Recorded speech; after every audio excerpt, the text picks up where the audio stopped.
Sa video na to, malalaman nyo ang kahalagahan ng numerong 28,000. So, ang 28,000 ay equivalent to 76.71 years na ni-round off na lang sa 80 years. So, sabihin natin, hatiin natin sa apat na quadrant ang buhay natin. So, usually from 0 to 20 years old, dyan tayo nag-aaral at naglalaro. From 20 to 40, dyan tayo unang nagkakatrabaho, unang sasakyan, unang bahay, tapos nagpapakasal, nagkakaroon ng anak. By 40 to 60 years old naman, maaaring bagong trabaho na, bagong sasakyan, bagong bahay, saka yung mga anak mo nagka-college na. So sila na may pupunta dun sa first phase ng buhay from 0 to 20.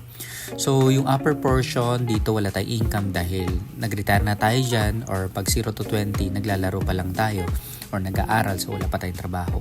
So ilas natin 14,000 days from 28,000, meron tayong natitirang 14,000 days para gawin lahat ng mga preparation na to. So example, nasa 30 years old na kayo, so meron na lang remaining na years to come, no, before mag 60. So meron tayong mga fears. Una ay kung hindi na makatrabaho bago mag 60. So ito yung pag nagkaroon ng malubhang sakit o kaya na aksidente o kaya na disabled. Pangalawa naman, paano kung hindi umabot ng 60? Paano kung may nangyari sa'yo bago ka mag 60 years old? Bago ka mag-retire? Pangatlo naman, paano kung umabot ka naman ng 60 and mahaba yung buhay mo? So, sabihin natin, abot ka ng 90 years old, meron ka pang 30 years na mabubuhay sa mundo ng walang work. So, kasya ba yung retirement fund mo? At ang pang-apat ay, ano man yung mangyari, gano'n ka kasiguro na magiging okay ang mga anak mo? Maganda ba ang kanilang pundasyon? Nakapag-prepare ka ba para sa worst cases ay okay sila? Kahit mawala ka? So, yun yung apat na fears. So when you log in on your FDPH account, you're able to view kung ano yung exact position nyo dun sa 28,000.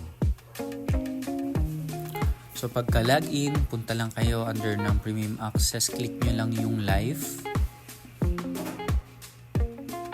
and go to My Circle of Life. And here you're able to view your exact position dun sa personal circle of life nyo.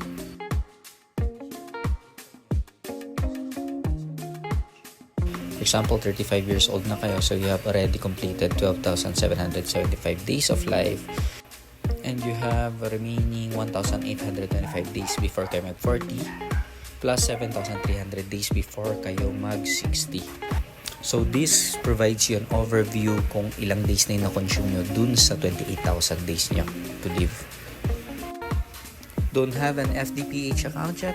Feel free to visit our page on Facebook, like and subscribe, and send us a message so we can add you on our privileged list of clients. Registration is free. So that's it. Thank you for watching. Till we meet again. Goodbye for now.